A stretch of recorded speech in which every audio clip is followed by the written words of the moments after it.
tie together the threads of our discussions, which is a reason why we've intentionally entitled this session very broadly, Pursuing Common Security Objectives, a title that I think resonates with the spirit of the Shangri-la dialogue process, to recognize that while there are different security perspectives and occasionally national strategies that are competitive, the purpose of defense diplomacy is to discover as many common security objectives as one can and then pursue them in an organized and deliberate manner. And we heard earlier this morning, for example, from Chinese Admiral Sun, the many peacekeeping operations and cooperative security engagements that the People's Liberation Army of China are involved in, and a number of the other ministers in their own remarks have emphasized the bilateral, minilateral, or in some cases fully multilateral cooperative defense activities in which they're engaged. Might I take also this opportunity, as people are settling in the room, to remind you all of the publications that the IISS prepared for this specific Shangri-la dialogue: our regional security assessment, an Adelphi book on China's cyber power, another Adelphi book on Asia's latent nuclear powers, and also a special report on how the EU might be able to engage more effectively, specifically with the Southeast Asian states. That report is not a dry communique. It's quite an energetic assessment of what the EU as an organization and also individual European states might do to more productively engage with this most vibrant of regions in the defense policy domain. So if you don't have copies of those publications, they are available, and since many of you have very long flights home, they offer an opportunity to stimulate your mind on your return to your home countries. At this concluding plenary, I will ask each of the ministers to speak in the order in which they appear in the program, and I'll briefly introduce them now and then ask them each to take the floor, and as usual we'll then engage in a question and answer session that will conclude at 1 o'clock or thereabouts. But our record so far is pretty good to conclude pretty much on time. And our first speaker will be Harjit Singh Sajjan, the Minister of National Defence of Canada. Canada has been coming regularly to the IISS Shangri-la dialogue. This is his first appearance at the dialogue following the election of the government of Justin Trudeau in Canada. A person who has himself personal experience of military affairs, having deployed himself to Afghanistan. We also welcome again Anatoly Antonov, the Deputy Minister of Defense of Russia, who also makes, I think, his second successive appearance at the Shangri-La dialogue. We welcome a full participation of all permanent members of the UN Security Council to this Shangri-La dialogue. And Russia has been taking a more energetic stance too towards its security engagements in the Asia-Pacific, not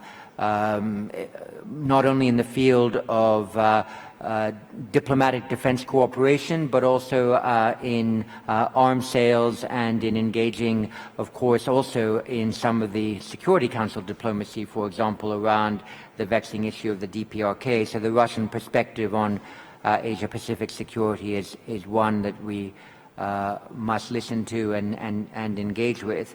And of course, it's always an honor to have Dr. Ung Eng Hen, the Minister of Defense in Singapore, our collaborator in mounting this Shangri-La dialogue, to offer his concluding perspectives on our work here this weekend. So with that preface, may I invite the Minister of National Defence of Canada to take the floor.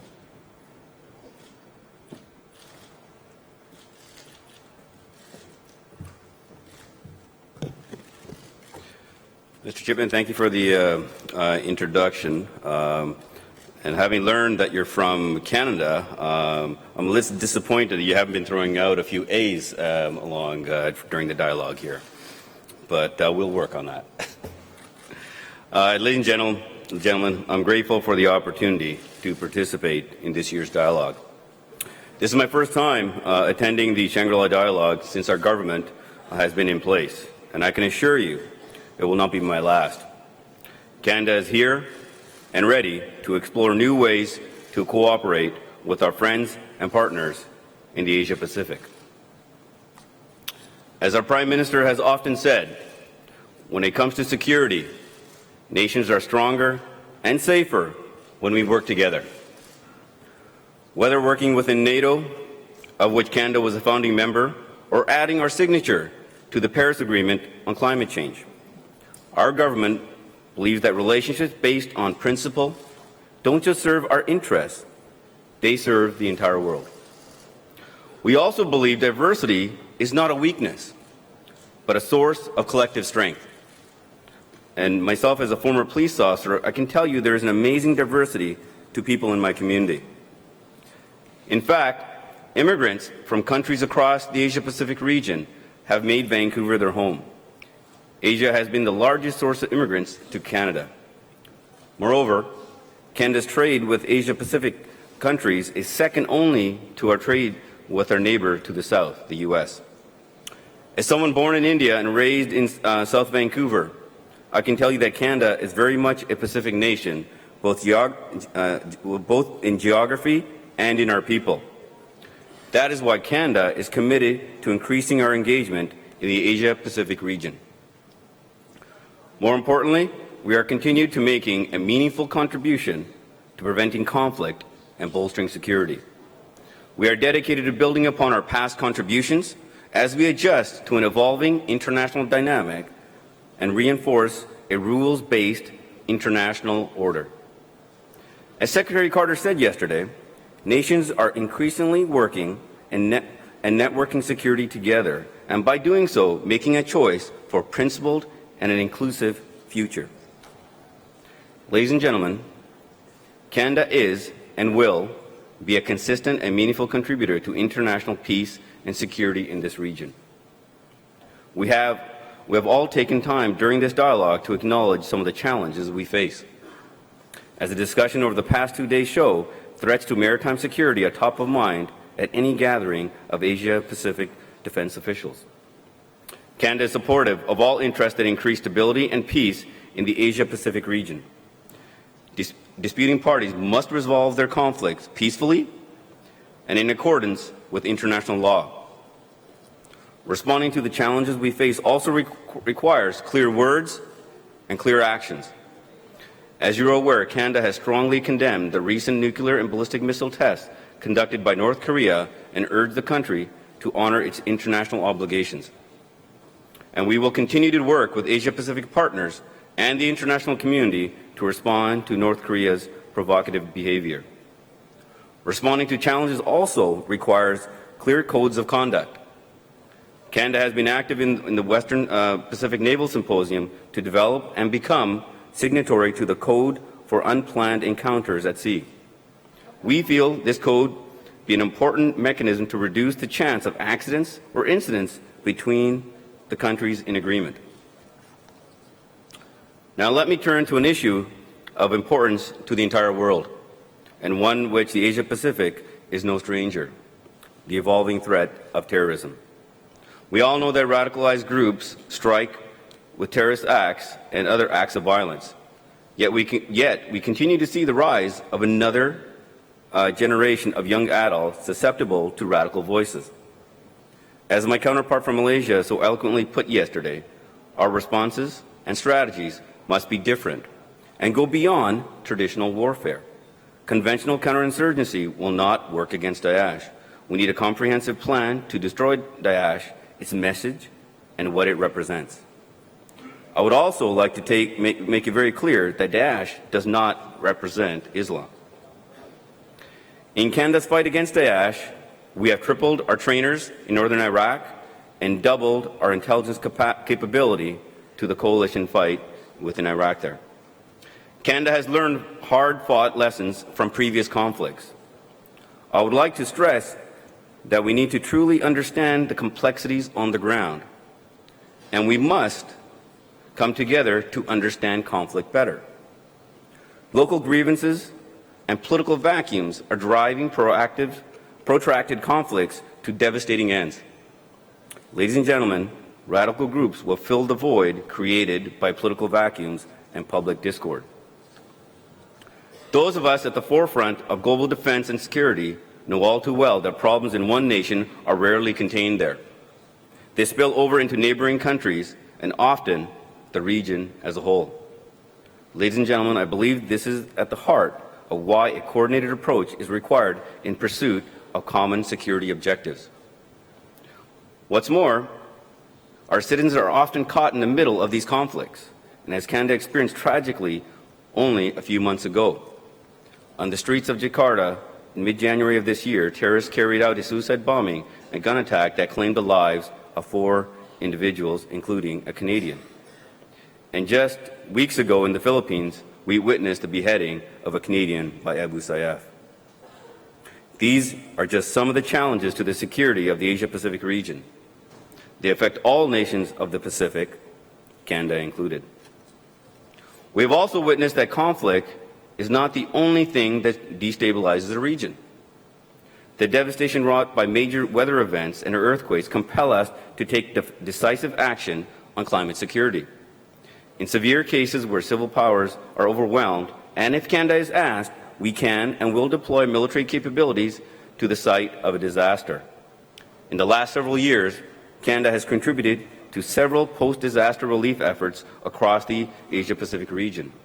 Typhoon Haiyan in 2013 and following the devastating earthquakes in Nepal in 2015, the Canadian Armed Forces deployed its disaster assistance response team made up of over 200 personnel. These deployments, as part of Canada's civilian-led whole-of-government response, showcase the gold standard in which civil-military cooperation for national disaster response, one in which we are at the ready to provide. In fact, I'm in the process of looking at the opportunity of linking our civilian heaven urban search and rescue teams to this response. We also continue to invest in our national shipbuilding strategy, an unprecedented long-term multi-billion-dollar commitment to renewing Canada's naval fleet. A strategy will help build and maintain an effective fleet for maritime security on all of Canada's coasts, including the Pacific. I've also recently launched Canada's first public consultation over 20 years on defense policy, one that includes consultations with experts and our allies. Many of you in this room have already provided valuable insight, which has focused our lens on the Pacific region. I look forward to many discussions, and I will be releasing our defense review in early 2017. It is by working together that we have been able to exchange lessons learned and share knowledge to enhance capabilities on both sides of the Pacific. Canada is proud of our ongoing participation in a number of region's key security organizations, including the Association of Southeast Asian Nations, the ASEAN Regional Forum, and the Western Pacific Naval Symposium. It is through these organizations and in our bilateral relationships that we are able to offer our expertise in peacekeeping training, civil-military relations, field medicine, counterterrorism, maritime security, humanitarian assistance, and disaster response. When offered in a bilateral context, this expertise is shared, for example, through the Canadian Armed Forces Military Training and Cooperation Program. This program brings Canadian Armed Forces personnel together with our colleagues internationally, here in Southeast Asia and around the world. It is this type of give and take that defines our relationships with regional partners that allow us to work together on military training efforts in pursuit of common security interests. And since 1965, more than 2,500 participants from the Asia-Pacific region have received training through this program, both in Canada and other countries around the world. But Canada can do more. We believe strongly that the biggest contribution to peace and stability in the Asia-Pacific is open and constructive dialogue. This is just the start. We've watched with great interest as Asia-Pacific security architecture has developed. As organizations like East Asia Summit and the Asian Defense Ministers Meeting Plus have consolidated and strengthened, we know that nations of this region understand that Canada is prepared to contribute. Ladies and gentlemen, the Shangri-la Dialogue has provided us with a much-needed occasion to discuss the most pressing security issues of the day. We have exchanged ideas and best practices openly and collaboratively. We have reaffirmed our commitment to cooperation and pursuit of common security goals, and we have renewed these important friendships and professional relationships that make the work we do together so much more fruitful. It is important that we have constructive dialogue on issues in which we agree, and especially those in which we disagree. Canada is eager to maintain strong, productive ties with our partners and allies in the Asia-Pacific region. We understand the need for a continued demonstration of meaningful commitment to the region, and we are dedicated to making this happen. Canada's engagement in the Asia-Pacific will be consistent and meaningful. And ladies and gentlemen, we look forward to continued cooperation and partnership with all of you for years to come. Thank you very much.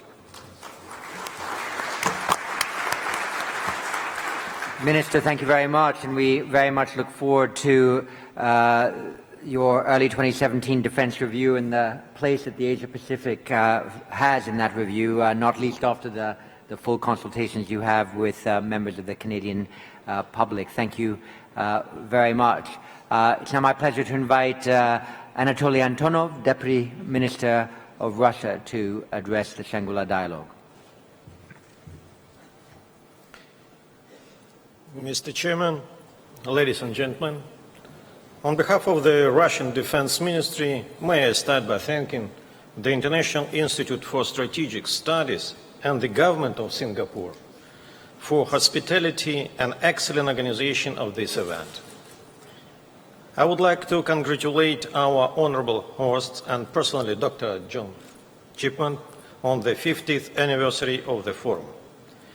Over this period of time, the Shangri-La Dialogue has become an influential international platform which draws growing attention worldwide thanks to its openness, representation, and important agenda. Ladies and gentlemen, the Asia-Pacific has asserted itself as the driving force of the world economic development. However, the region is still facing long-standing unresolved issues as well as new challenges and threats. Among them are terrorism, proliferation of weapons of mass destruction and their means of delivery, territorial disputes, organized crime, piracy, arms smuggling, drug trafficking, cybercrime. Growing arms race in Asia has become a particular cause of concern not only to Russia, but also to many of our partners in the region. It's critical not to repeat the mistakes of Europe, the epicenter of two world wars that devastated our planet. Russia, as a European and Asian country, has a significant stake in strengthening mechanisms of global security. I wish to emphasize the importance of creating an equal and indivisible security environment that would not serve a privileged few, but everyone. Thus, we could avoid further conflict escalation both in Europe and the Asia-Pacific region. All the more so given today's reality, which require from us utmost coordination and cooperation. First of all, I mean the fight against terrorism, a major challenge to international stability. Joint war on terror was on the top of the agenda of the 5th Moscow Conference on International Security held this April. There was broad agreement among the participants that terrorism represents the greatest threat to international community. Yesterday, we heard statements by Indonesian and Malaysian ministers of defense. I would like to support their ideas regarding the necessity to tackle the problem of terrorism.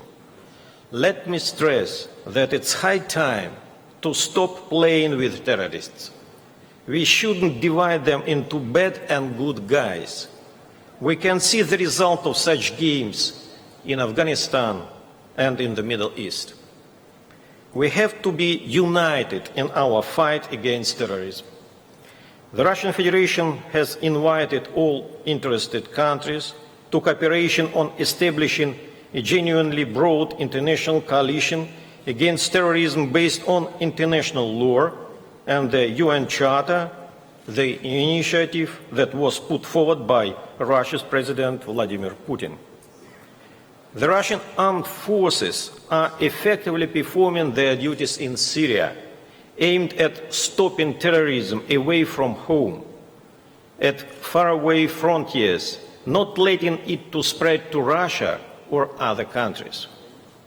The success of our air-space force made it possible to turn the tide in the fight against ISIL, al-Nusra, and other terrorist groups in Syria. Airborne and seaborne strikes were accurate, powerful, and effective. We have destroyed terrorists' military facilities, their hiding places and munition depots, blocked oil smuggling routes that brought the terrorists their main finding. At the same time, we are mindful that the situation in this country remains complicated.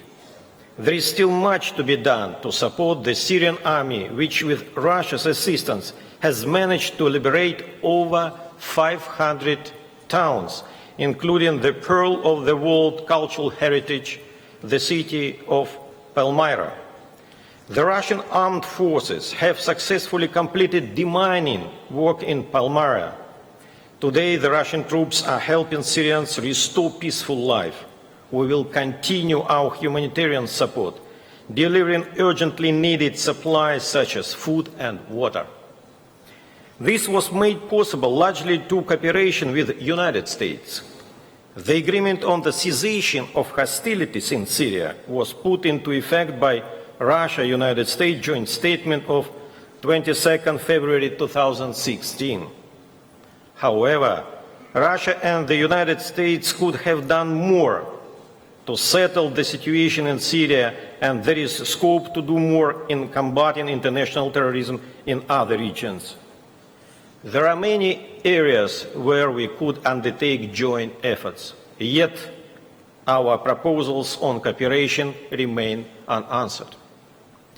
During the operation in Syria, the Russian armed forces gained valuable experience in fighting terrorist groups. We are prepared to share our expertise with a view to improve counter-terrorism capacity of the Asia-Pacific. Terrorist groups are now active in a number of Asia-Pacific states, especially in the Malay archipelago countries, including Indonesia, Malaysia, and the Philippines. ISIL is seeking to spread to these countries its destructive idea of creating a global caliphate. Terrorists exploit in their interest considerable religious and ethnic diversity and existing contradiction in the region. ISIL emissaries are engaged in recruitment and training of fighters for military operations in the Middle East and North Africa. Estimates show that around 1,300 militants have been sent to Syria and Iraq from Asia-Pacific. We share our partner concern over the security threat posed by foreign terrorist fighters to their home countries when they return. Russia is faced with the same problem. Joining forces with Asia-Pacific countries and implementing effective measures to address this challenge is our top priority. We are aimed at enhancing our military ties with the Asia-Pacific countries in order to strengthen peace and stability.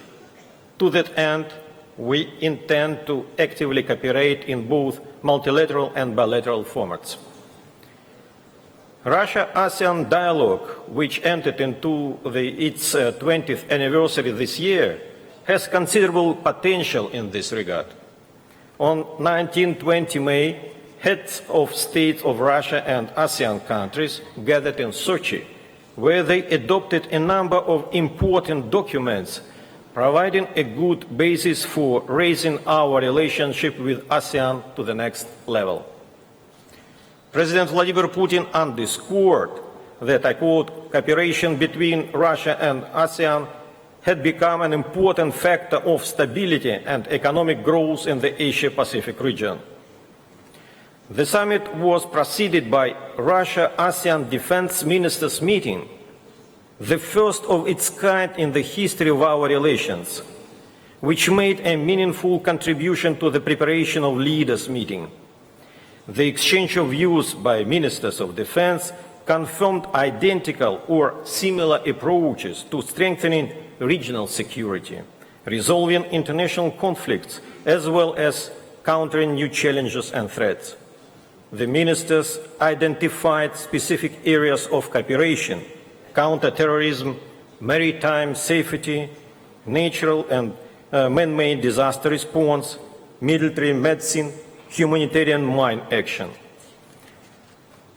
Dear colleagues, we are building up bilateral military cooperation with the Asia-Pacific countries, primarily with China, India, and ASEAN member states. Our comprehensive interaction with China has grown significantly over the past 3 years. I would like to stress that we do not cooperate against anyone. Russian-Chinese cooperation is aimed at strengthening the security of our two nations and stability in the region. Dear colleagues,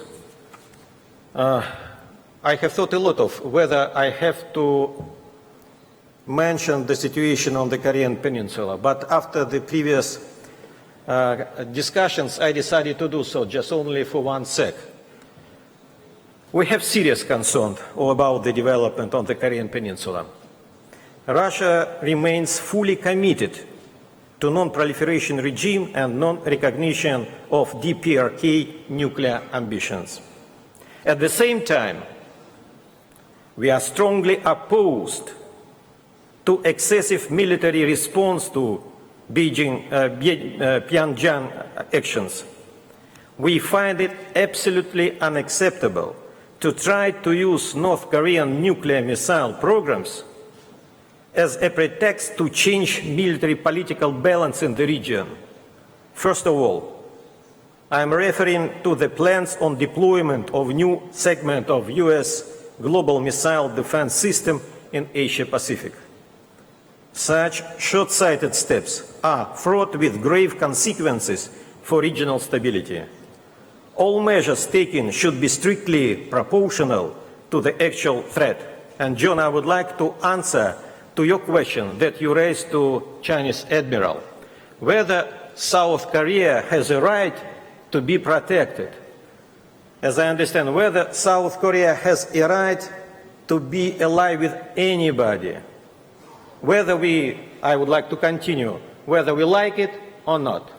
But there was another question from audience. What's about the possible cooperation on missile defense?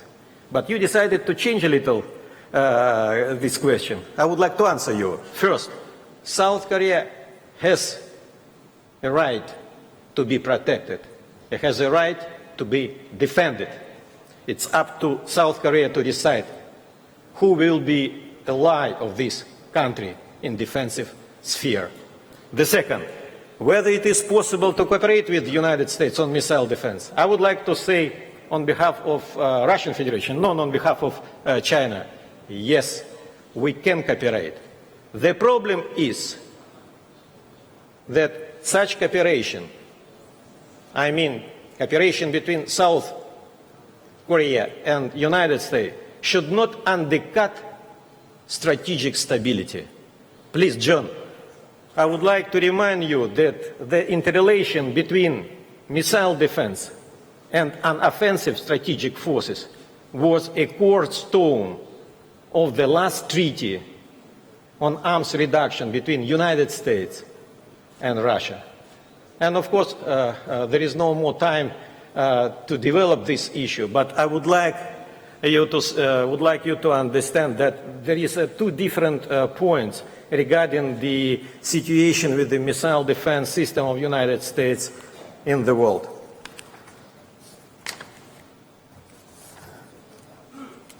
Dear colleagues, in our view, the existing regional security system, based mainly on a network of closed military alliances, does not contribute to creating an atmosphere of trust and mutual understanding, nor does it meet the interests of concerns of all Asia-Pacific states.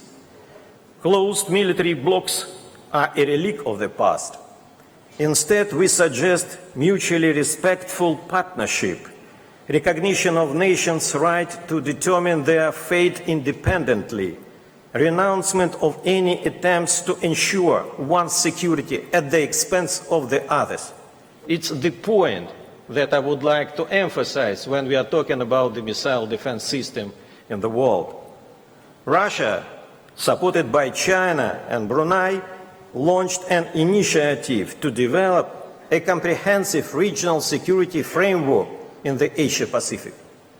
Other countries expressed their ideas as well. I believe that we should seek to harmonize these proposals. Most importantly, we need to find a solution acceptable to all parties, taking into account the interest of all states in the region. That's why each country's contribution is so valuable. For our part, we are firmly committed to expanding our interaction with the Asia-Pacific nations. We intend to continue working closely with anyone interested in practical cooperation, in development of transparency and confidence-building measures in the military sphere. I'm sure that our fruitful discussions will result in new ideas and solutions as to how to make our Asia-Pacific home more peaceful and prosperous. Thank you very much for your attention.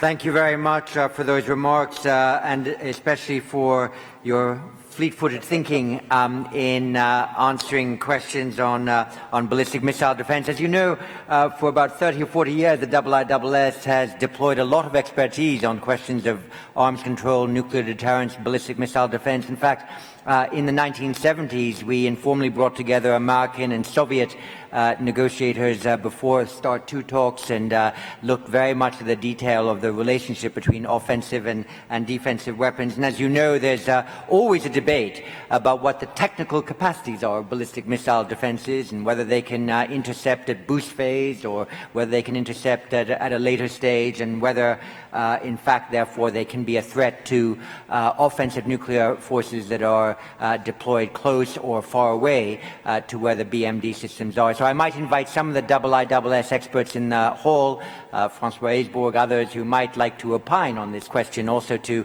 contribute not opinions but facts and analysis in order to better root our understanding of how THAAD may or may not affect Chinese offensive nuclear systems. But it's a legitimate and important debate, and without having the facts before us, one can't take rational and prudential diplomatic stances towards those facts. So thank you very much for bringing up that important question.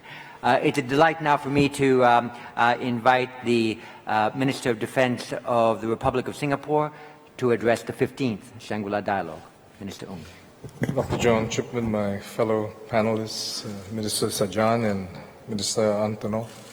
First, let me, together with Deputy Prime Minister Teo Chee Hean, my ministers Muhammad Maliki and Ong Ye Kang, Permanent Secretary Chang Yen Kit, Chee Ken, and Chief of Defense Force Perry Lim, welcome all of you to the 15th Shangri-la Dialogue. In its inaugural meeting in 2002, as John Chipman reminded us, there were 161 delegates from 22 countries, together with 12 ministers. This year, the number of delegates have more than trebled. Now from 35 countries, the number of ministers more than doubled, 30 ministerial level delegates. And over the years, the Shangri-la dialogue has grown in numbers and stature. Singapore and my ministry are honored to play host. But as always, it has been your presence and your contributions that have established the Shangri-la dialogue as a premier security forum in the Asia-Pacific region. As IISS informs me, we have a good problem. We have more delegates, and we expect more delegates to come in successive years, and we have to deal with it. And as with most meetings, when the numbers grow, sometimes we fall short in terms of organizational details.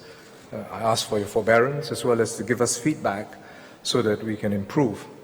But some of you have also commended us, especially the staff from MINDEF and the SAF who have tended to your needs. And on behalf of all of us, I'd like to thank the staff from MINDEF and SAF for taking very good care of our guests. So thank you very much.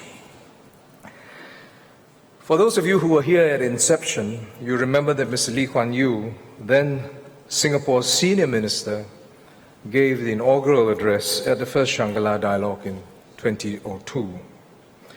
I would recommend that speech to you. You can Google it. It's on record. That speech was vintage Lee Kuan Yew. The acuity of his perceptions and raw assessments shone through. Without distracting preamble, Mr. Lee crystallized the essence of the two most important security challenges that will confront this region for years to come, namely the US-China relationship and global terrorism. Two main points. He touched just on that. In fact, he entitled his speech, matter-of-factly, "The East Asian Strategic Balance After 9/11." 15 years on, indeed, these two same challenges, continue to take center stage in the world. Some cast of main characters may have changed, but the main plot remains, albeit with different nuances and new complexities played out. On the first challenge, the US-China relationship, Mr. Lee remarked in 2002, and I quote, "As a rising power, China cannot be expected to acquiesce in the status quo if it's against its interests. As the preeminent global power, US interest is in the preservation of the status quo. This fundamental difference of interests cannot be wished away," unquote. Against this main narrative of a preeminent and rising power, I think it would be useful to ask what has passed in the past 15 years. And for the sake of brevity, let me approach this from the perspective of successive changes in leadership in both the US and China that, together with disruptive events after the 9/11 attack in 2001 and the global financial crisis in 2008, have impacted the relationship between the US and China and indeed the rest of the world. Hu Jintao was the Chinese president from 2003 to 2013 and maintained the focus on economic reform. China's phenomenal growth for that decade averaged more than 10% a year in GDP terms. It was China's growth that kept Asia buoyant, even as the European and the US economies stagnated. Asian economies rose with this tide brought in by China's growth, in particular ASEAN, whose cumulative GDP grew over 300% in that decade. China's share in ASEAN total trade more than tripled from 5% in the year 2000 to 16% in 2013. By then, China had become the top trading nation for ASEAN and Australasia and accounted for more than a quarter of intra-Asian trade. China's share of global trade had risen pari passu, more than double, from nearly 6% to 12%, or about US $4.2 trillion. For the United States, the invasion to Iraq in 2003 under President George Bush would eventually lead her and other countries into a military campaign that lasted almost 9 years. For many countries, the longest deployment since World War II.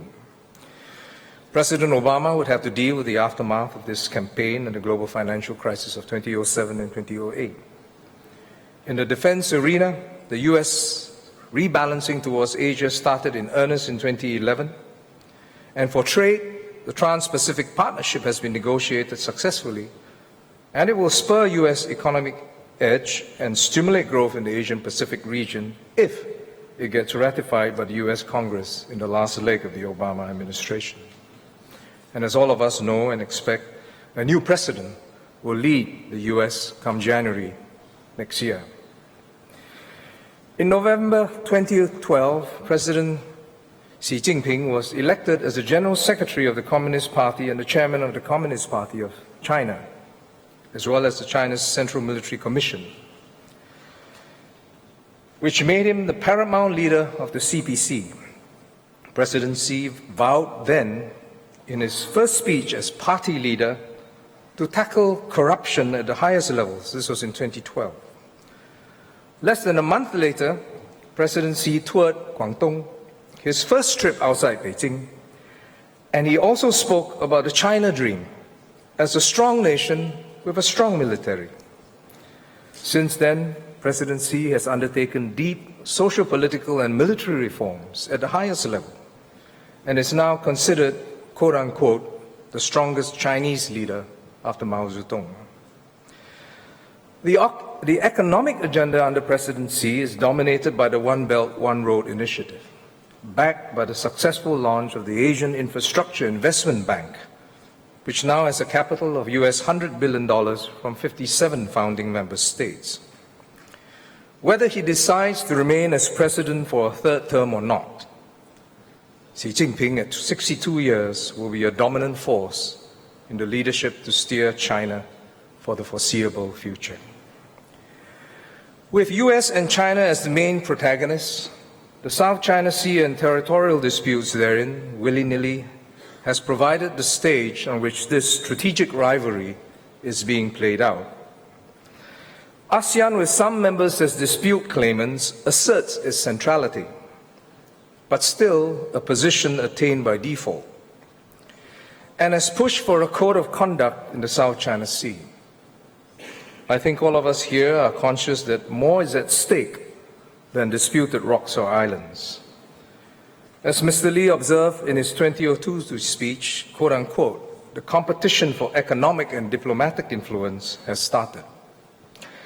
This contest will de facto set new rules and players that will govern state-to-state relations and geopolitics in Asia and beyond for decades to come. Mr. Lee's second focus on terrorism in 2002 had great resonance, not least because it was framed by the attack that had just occurred the year prior on Manhattan's Twin Towers. These were images vividly etched in the minds of listeners. Reading his analysis in his speech inevitably evokes déjà vu. His description of the spread of austere Wahhabist Islam through the financing of preachers and mosques remain valid today, if not more so. Iraq and Syria have replaced Afghanistan, which radicalized and attract large numbers of Southeast Asian Muslims to wage jihad. ISIS has replaced Al-Qaeda and Jama'at Islamiyah, and with groups that have pledged allegiance to it, conducted the Paris attacks in 2015 and Brussels this year. In our region, the Bangkok bombing occurred last year and the Jakarta attacks early this year. Abu Sayyaf militants also kidnapped 14 Indonesian sailors in the Sulu Sea this March. We read regularly in Malaysia and Indonesia arrests of would-be terrorists and failed attacks. But there are some differences comparing 2002 to the present. The recent attacks or failed attempts are consequences of a deeper and stronger undercurrent. In the past 3 years alone, ISIS has recruited more sympathizers and operatives in ASEAN than Al-Qaeda did in the last decade, now with more than 1,000 fighters in Iraq and Syria. Some transit through Singapore in the hope of eluding authorities by taking multiple hops to their final destination. Just 3 months ago, we caught 4 Indonesian travelers linked to ISIS while they were here in Singapore. We handed them back to the Indonesian counterterrorism police. We did the same in November last year to 2 other Indonesian men who had planned to travel to Syria. Even construction workers from Bangladesh here have been radicalized while in Singapore by their fellow workers to plot attacks in their home countries. All in, about 30 terrorist groups in this region have pledged allegiance publicly to ISIS, including Abu Sayyaf and Jamia Ansharud Dalal, which conducted Jakarta bombing with ISIS funding. In Malaysia, 14 suspected ISIS militants were recently arrested during a 4-day operation across 5 states. Several personnel from the Malaysian armed forces, including 2 commandos, have also been found to have links to ISIS.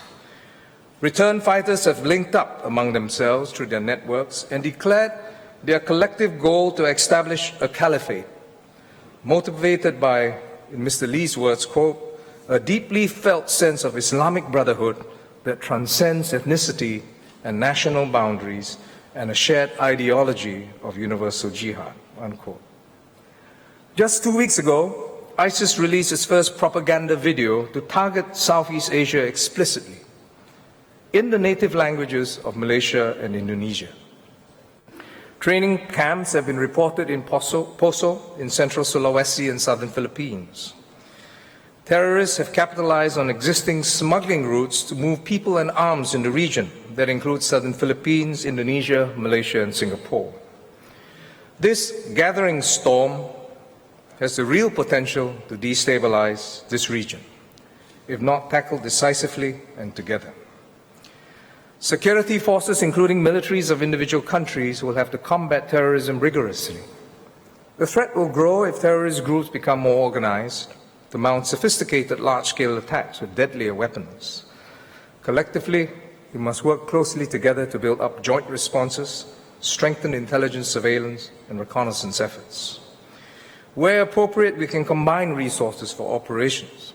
In this light, the proposed Sulu Sea patrols between Malaysia, Indonesia and the Philippines are a welcome initiative to deal with maritime terrorism and smuggling in the region and curtail the movement of extremists. The ADMM and Plus countries have also conducted joint exercises on this front. Recently this year, some 3,500 troops, 18 naval vessels, 25 aircraft, and 40 special forces teams participated in the ADMM Plus Maritime Security and Counterterrorism exercise, which was held first in Brunei, moved to the South China Sea, and ended in Singapore. But in this battle, Mr. Lee reminded them that, quote, it is necessary to emphasize that the war against terrorism is not a war against Islam. The majority of Muslims have nothing to do with terrorism or extremism. This battle is against terrorist groups that have hijacked Islam as their driving force and have given it a virulent twist. We must support tolerant, non-militant Muslims so that they will prevail, unquote.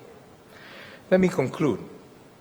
As we did in the inaugural Shangri-la dialogue in 2002, we continue to meet to address the challenges that threaten our collective security in this region and beyond. All things said and done, we have had relative peace and progress in this region in the last 15 years. Some harder issues will take a longer time to resolve, but I believe that the Shangri-la dialogue continues to be a useful platform in our crucial endeavors. And once again, I want to thank you for adding your presence and your support to this process. Thank you very much.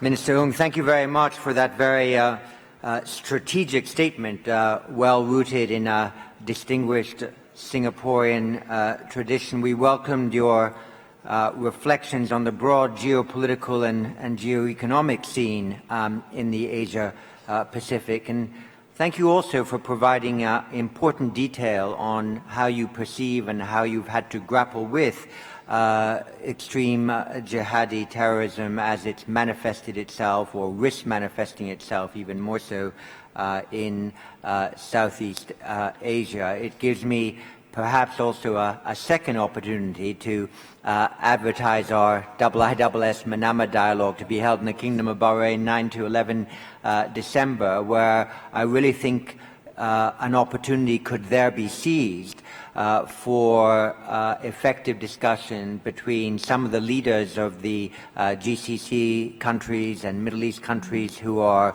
battling this issue in the Middle East, to compare notes and establish cooperative policies with their friends in Southeast Asia. So we will be issuing invitations to a number of countries in this region to attend that Manama Dialogue too.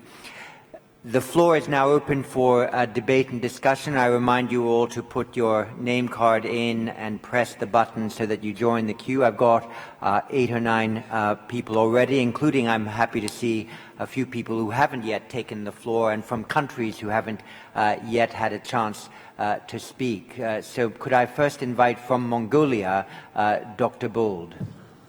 Yeah. Thank you, Dr. Chipman.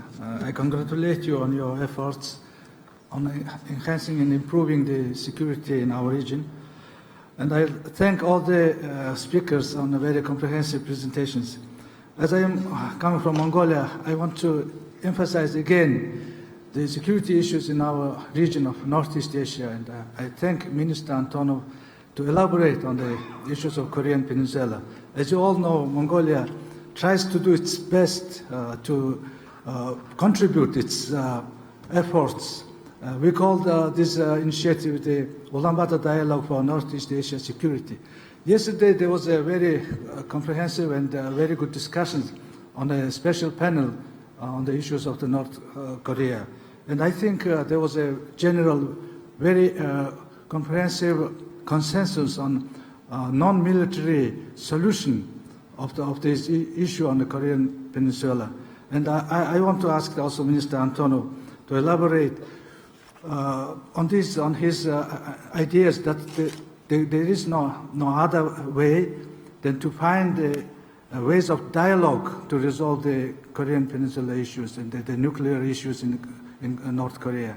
And how would you see the new opportunities so that this deadlock, which we faced nearly 1 or 2 decades, can be resolved in the nearest future? Thank you. Thank you very much. And next from Japan, Ichita Yamamoto. Well, thank you very much, Dr. Chipman. At the G7 summit held in Japan last month, in the leader's statement, it pointed out the grave warning toward changing status quo by force in East and South China Sea, as well as condemning North Korea for its nuclear ambition and missile tests and so forth. Furthermore, one of the more important achievements of the summit was to agree on the action plan towards counter-terrorism and enhancing information sharing, such as the passenger lists from airlines of G7 nations. Sorry, Minister Sir, as you are there, I would instead like to ask both Defense Minister, Deputy Defense Minister of Russia and also Defense Minister of Singapore.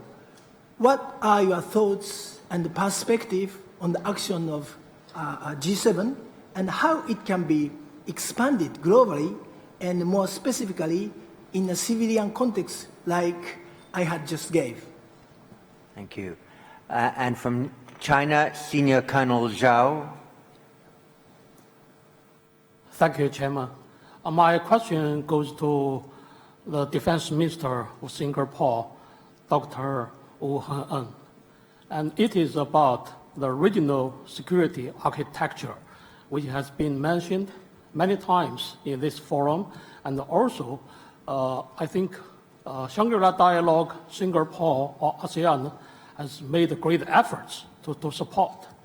All of us agree that the basic principles for the establishment are openness and inclusiveness. But in reality, over the past years, the regional security affairs has been dominated by the U.S. bilateral alliance. In my opinion, the alliance is defense-oriented rather than security-oriented. It is exclusive rather than inclusive. So it is far away from openness and inclusiveness.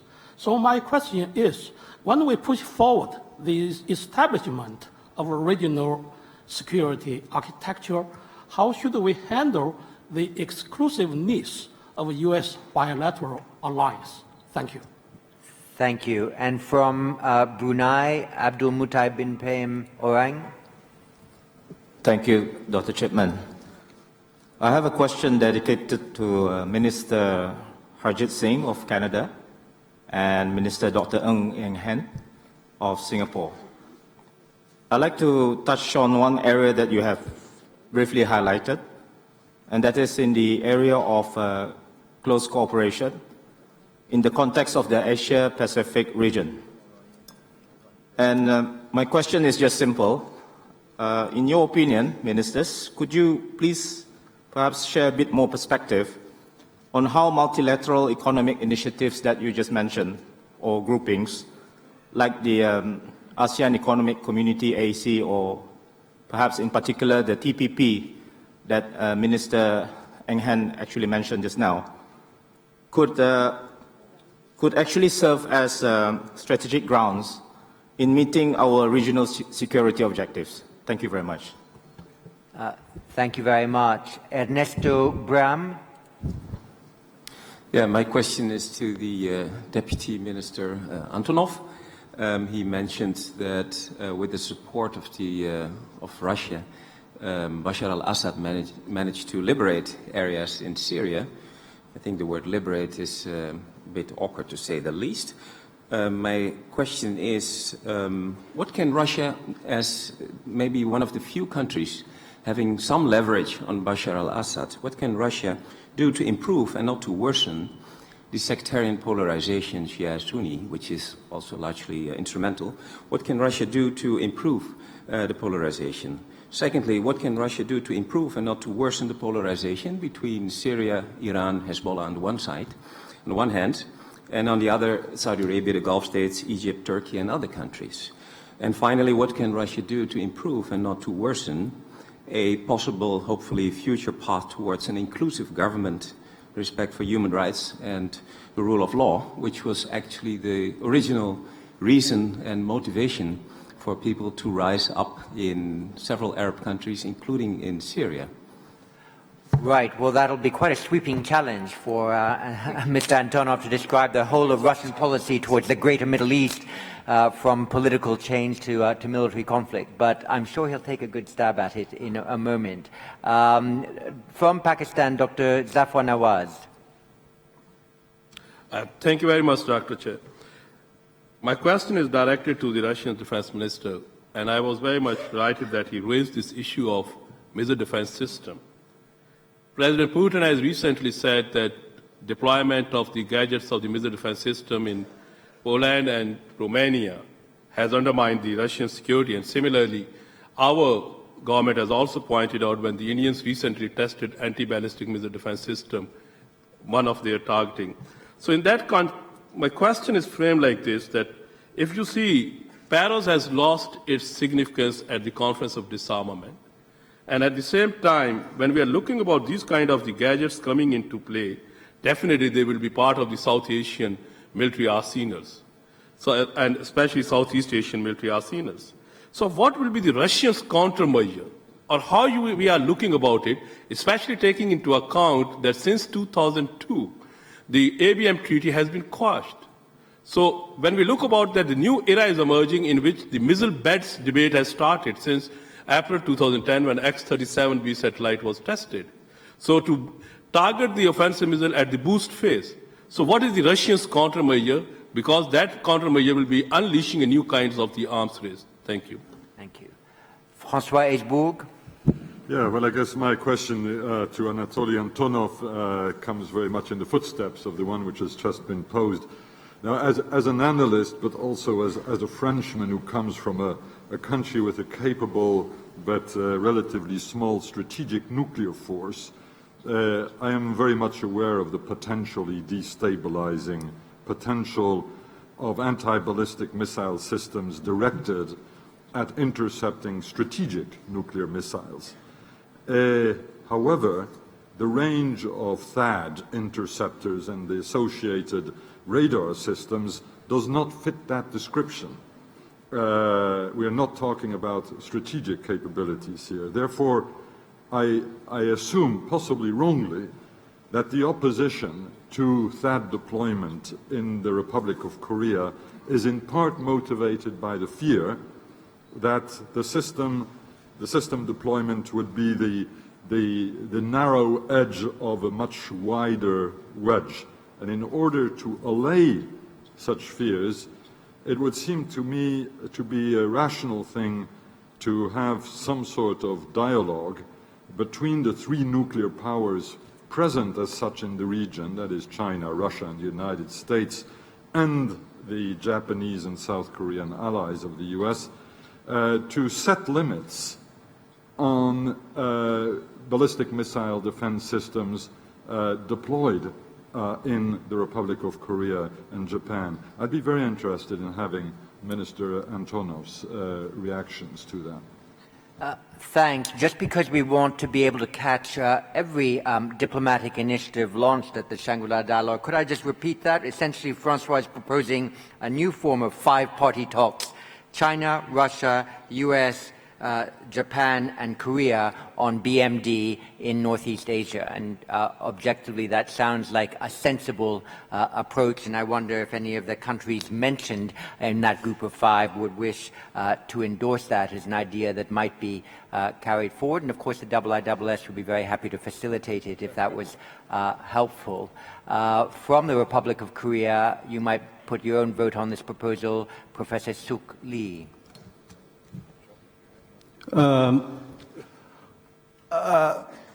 My understanding is that the root causes of regional instability is from North Korean nuclear program, rather than efforts to COVID North Korean nuclear threat. Because of over 2 decades efforts to stop and to dismantle North Korean nuclear program, it proved to be a failure.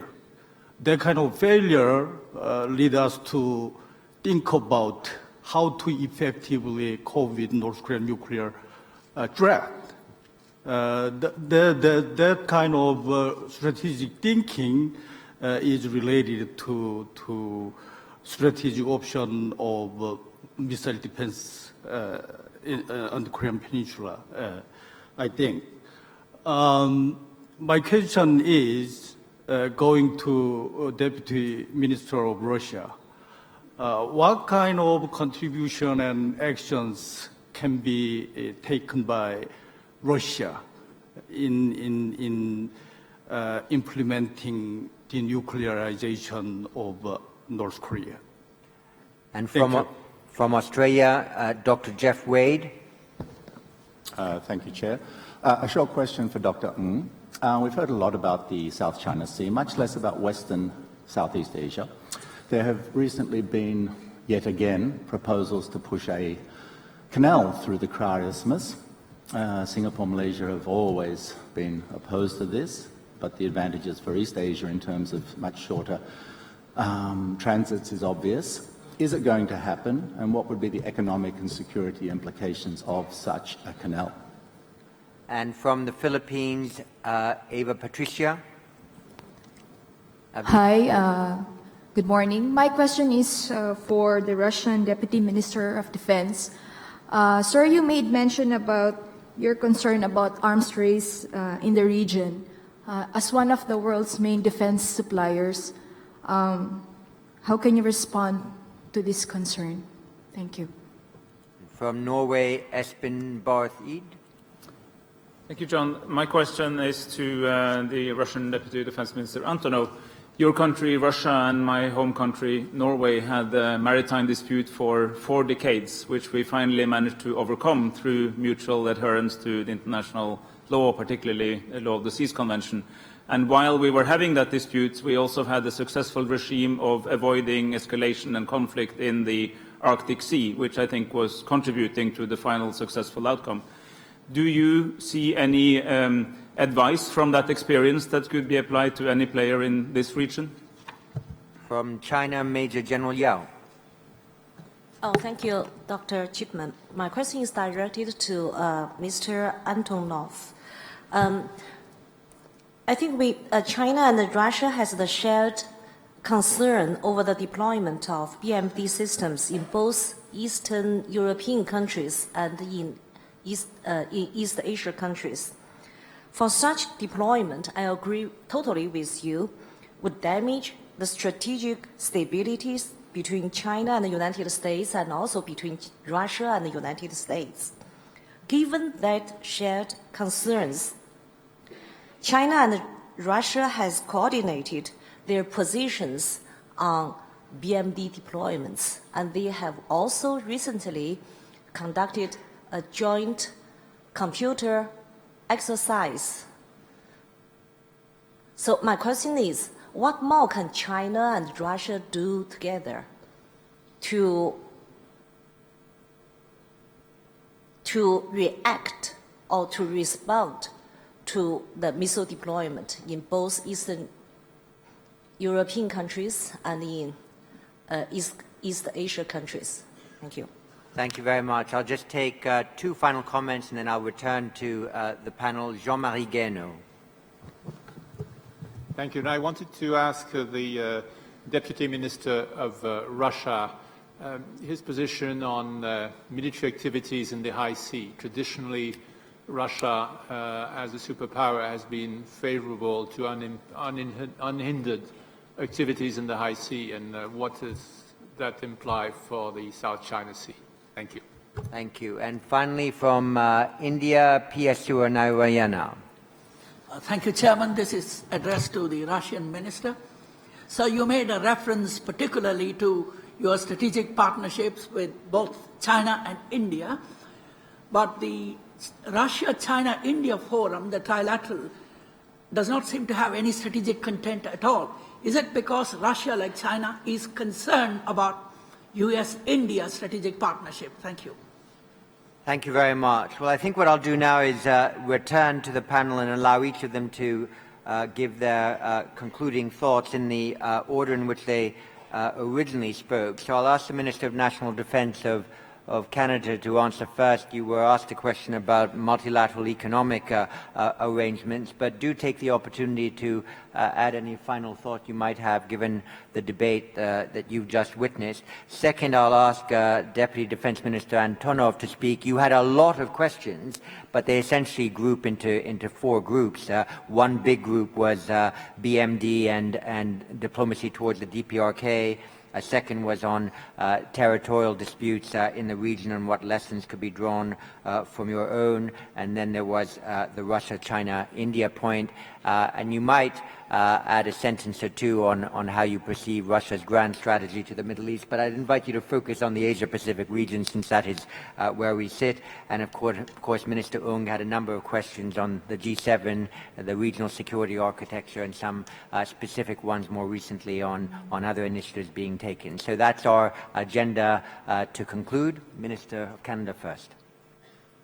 Yeah, thank you. I'll just actually start with just the first questions that was also asked to me about the G7 and what can G7 and other nations do. In the context of the security threat that we face, and especially with the counterterrorism threat that we have out there, one topic that was discussed was I think other nations can also take part and take hold is not paying ransom. We have personally seen the impact of this and what that does. By paying ransom, it puts all our citizens at risk. So, I mean, that's a discussion that came out of the G7, and that other nations can also take a look at in terms of a policy, because by paying ransom, you do end up putting other nation citizens also at risk. So that's something that there's one example of that. In terms of the economic stability and multilateral cooperation here in the Asia Pacific, I think at first, given this is a security forum, it starts with making sure we have an environment in the Asia Pacific that's secure, that without reducing some of the tensions and the topics that we have discussed over the last couple of days, it's difficult to have economic stability. And I think we need to keep in mind the reason why we're having these difficult conversations. If we do not, the impact to our own nations is dire. And when it comes to the natural disasters, that's when countries do come together. And I think it's important for us to focus on it. That's one theme that I think I could say that I can take away from the last 2 days, is the reason why the security of this area is extremely important, is so that we can allow our trade between our nations to flourish. So we need to have more joint cooperation in terms of security. I think we need to have more training and joint cooperation for disaster response. Because without that, we're not going to be able to set the conditions for economic stability. Thank you. Thank you very much. Deputy Defense Minister Antonov.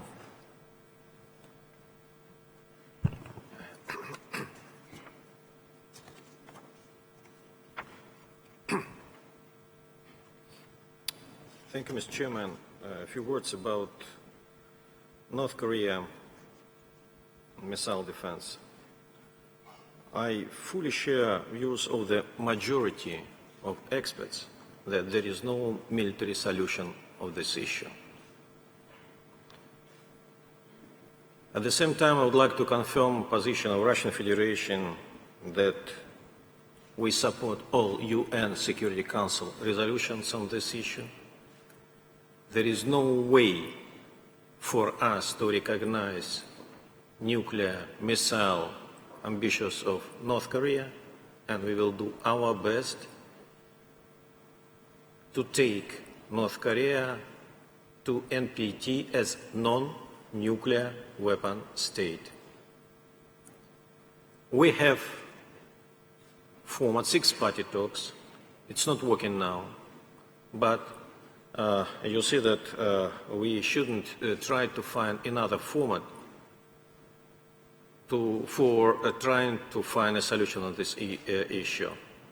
That's why there is just one option for us: to continue positive, I would like to emphasize, pressure on government of North Korea to rethink about the behavior regarding the missile and nuclear proliferation. And at the same time, I would like to draw attention of my colleagues not to make some emotional actions very close to a North Korean boundary. Please don't provoke them for next unwise steps. The situation will be worse. As to missile defense, I'm happy that maybe 20 years in my diplomatic career I devoted to this issue. And of course, I'm ready to discuss this issue hours and hours. Moreover, I'm honored to say that I was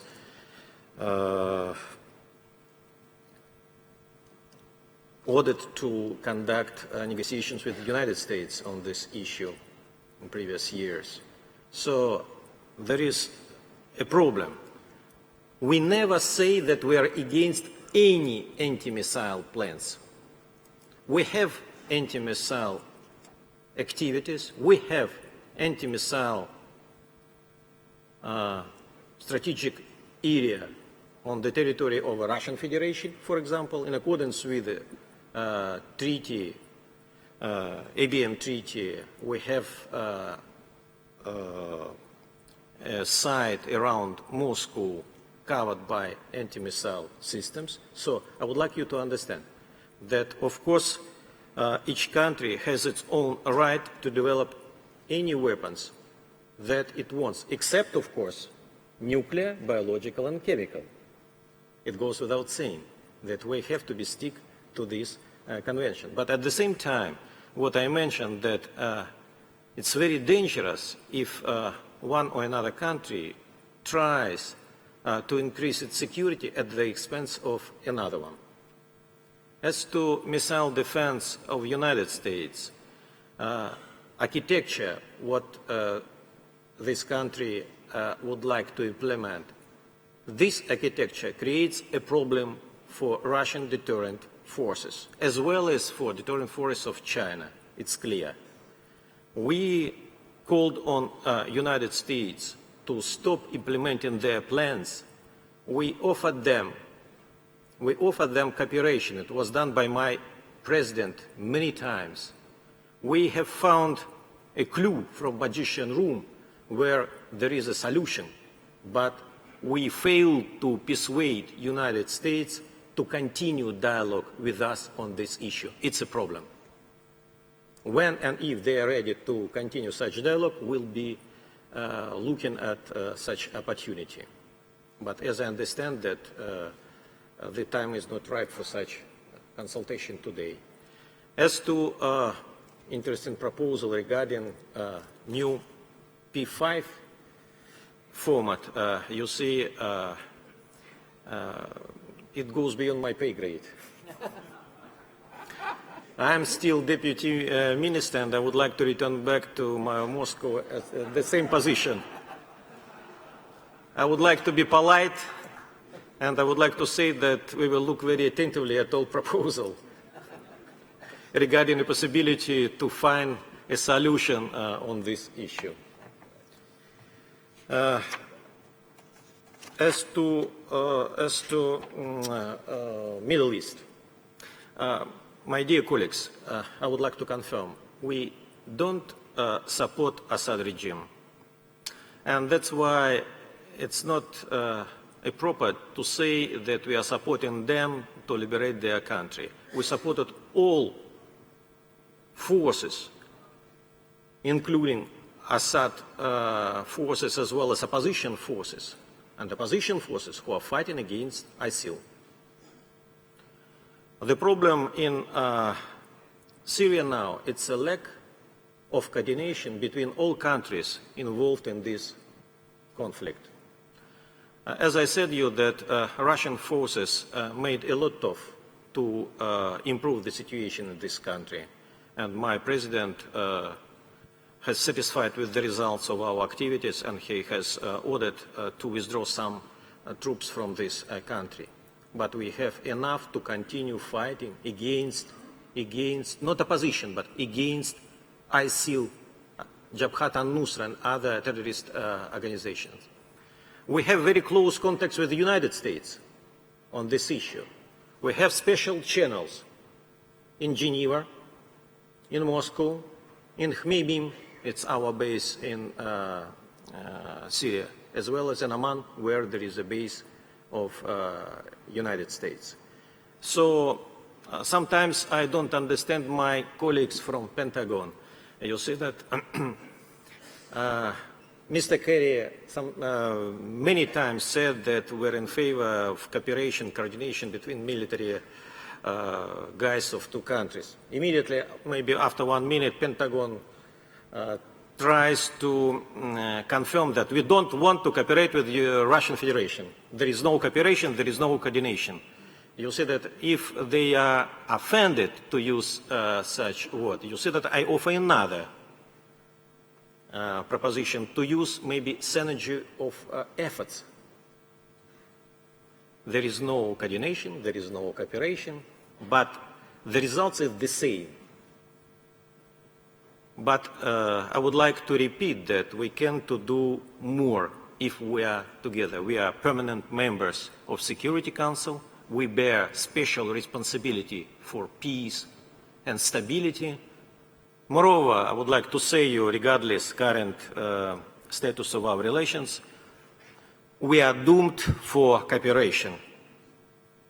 We are not enemies, and we have to do a lot on this issue. Maybe I will stop, and if there is a time, I will continue to answer other questions. Thank you, John. Let me deal with the question on counterterrorism, and it was applied to what G7 countries can do, but I would extend it beyond G7 and other issues, security-related issues beyond counterterrorism. But first on counterterrorism. I've been quite happy with the outcomes of this particular Shangri-la dialogue because not only have the Malaysian minister, the Indonesian minister, but Anatoly, myself and others, not only during the sessions in the plenary lectures, but the ministerial lunch, found strong concordance about the threat of terrorism. And one of the aspects that struck me is how there's been some surprise from European leaders and leaders from other countries when we tell them that the threat of terrorism is clear and present in this region. And I think that perception gap or the assessment gap has closed. And the reason why I think that's positive is that it provides motivation to share resources. And obviously, the place to start is intelligence. In parallel with the Shangri-La dialogue, there have been intelligence chiefs meeting as well, dealing with the issues. And I think they've made headway in terms of the greater need to share sensitive information. So I think that's a start. But you asked about G7, and it touches upon the point of the security architecture in this region. And I would describe it, you have other platforms, the EAS, the ARF, but when the defense ministers then, and DPM Teo was defense minister then, thought of the security architecture in this region, there were a number of assumptions. One, it had to balance between having a practical construct so that whichever countries are included had enough to do and with enough, if you like, meat on the bone compared to numbers. And looking at EAS, which was fairly large, or ARF, which was fairly large, we decided that it would start with ADMM, with ASEAN at the center. Centrality of ASEAN was underscored, affirmed, if you like. And the powers to be accepted this as conventional wisdom, and I hope continuing wisdom now, that it makes sense for ASEAN to be the center. When we decided who would be in the plus partners to engage, we decided on 8 countries, and that's why you have ASEAN plus 8, which includes countries like Japan, Korea, and China. And I think that's made sense because we've had expert working groups, we've had opportunities to conduct in the last 2 years, last 3 years, 18 nation exercises. The first one that was hosted by Brunei, and the recent one, as I said in my speech, on counterterrorism and maritime security, which had real assets. So military to military cooperation in each of the exercises, about 4,000 troops. And we have our ADMM plus meetings, which have gone on for 1 in 3 years now, 1 in 2 years. And during years in which the ADMM meet, we also have informal dialogues with the plus countries. Which leads me to the question from the Chinese that asserts that the security architecture, in his view, is not inclusive. It's somewhat puzzling because we have excluded countries, but China was included in the plus 8. And in fact, we just recently met in Laos, 10 ASEAN countries. We met with 1 plus partner. Who was the plus partner? It was Minister Chang Wan-shen. So I'm not sure this is an institutional view or a personal view, but somewhat surprising. But be that as it may, I think China has made enormous contributions to the ADMM Plus. It participated fully in both multilateral exercises. Minister Chang invited us to China to meet him, and I attended the Xiangshan Forum together with my ASEAN ministers. Again, another sign of inclusiveness. He asked, how can we make it more inclusive? Well, I am a practical man. I believe in practical measures.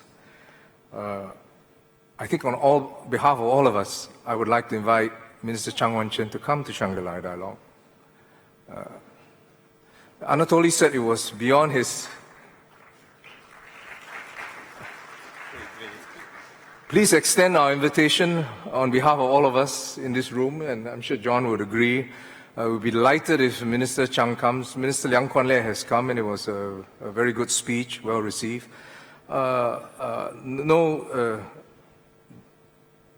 said there were some questions that was beyond his pay grade, and we also extend an invitation to Mr. Shoyu. He has also some limitations. Let me just deal with the last question in terms of the Isthmus of Kra. I don't think it's accurate to say that Singapore is opposed to it. I don't know of any official response or unofficial response really that we're opposed to it. If somebody wants to bankroll it, I think it's now in order of $100 billion on the last costing. Singapore will live with the reality. I remember that this was when the idea was still alive, and it was then Prime Minister Thaksin where he was pushing the idea. And in fact, when we visited him, in Singapore, we anticipate problems, and we had actually prepared drawer plans if indeed both Thailand replaced us and the Isthmus of Kra was there, and the Suvarnabhumi airport would take traffic from us. I mean, we are a small country and we are alive to the reality. So it's not quite accurate. But even if the Isthmus of Kra was built, a waterway in the Isthmus of Kra, I'm not sure that it would solve the strategic concern of the tensions in the South China Sea.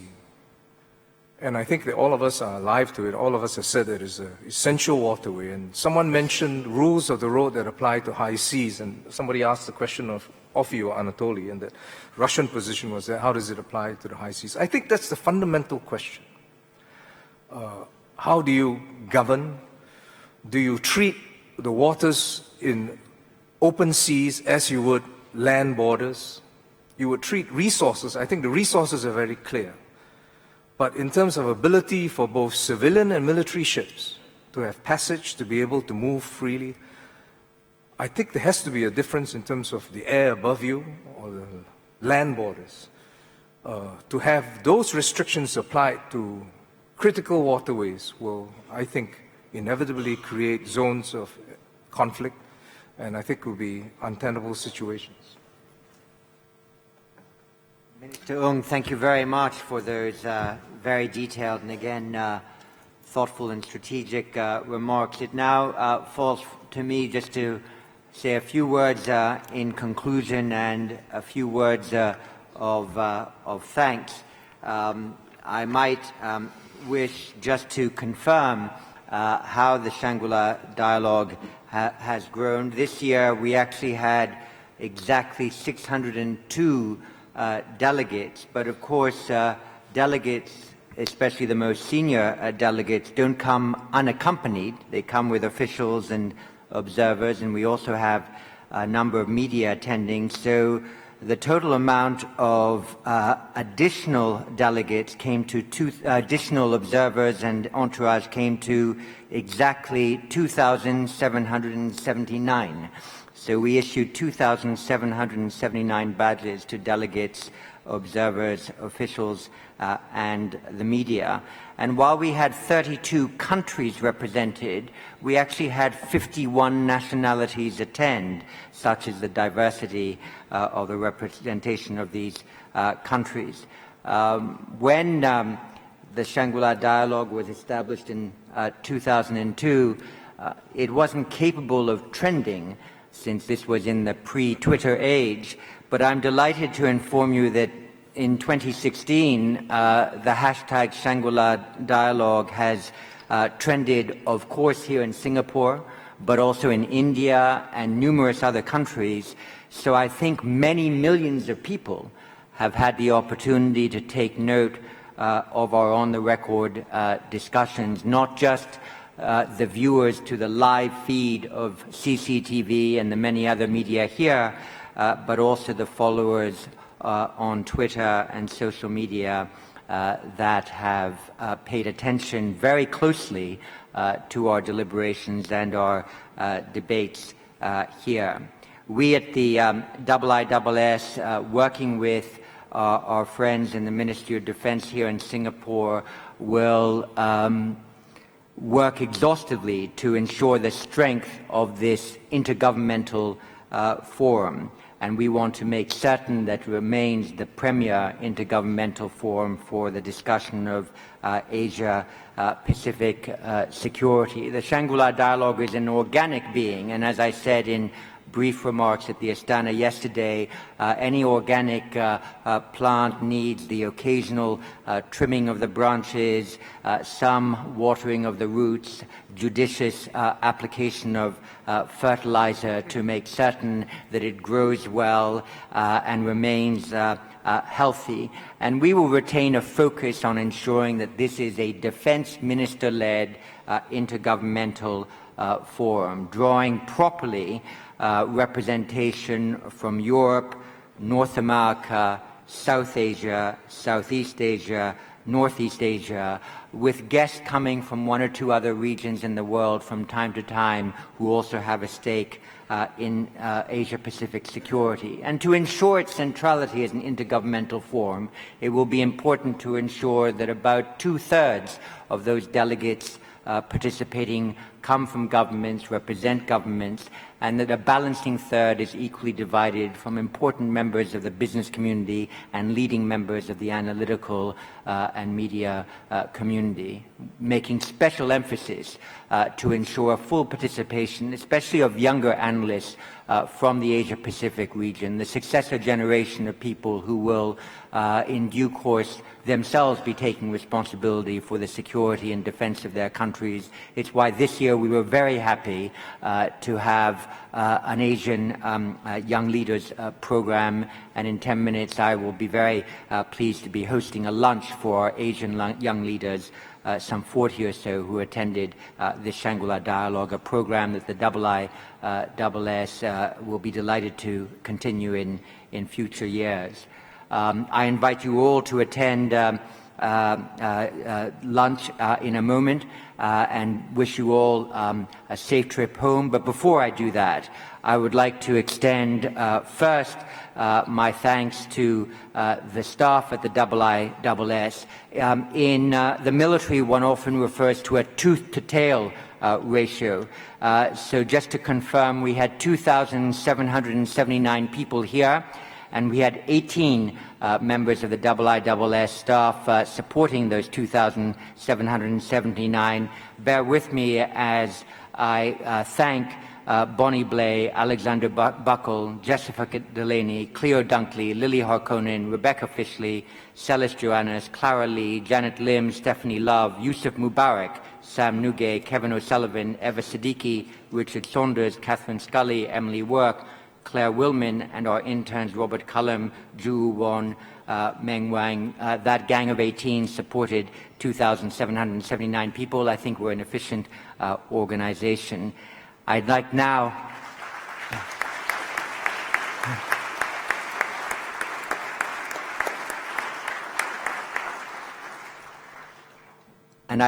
for you to extend an equally warm vote of thanks to the many, many personnel of the Ministry of Defense of Singapore, the Singapore Armed Forces, and also the Singapore Police, who've been with us all weekend, many working overtime in order to ensure our security and our smooth movement towards this hotel. Many thanks to them.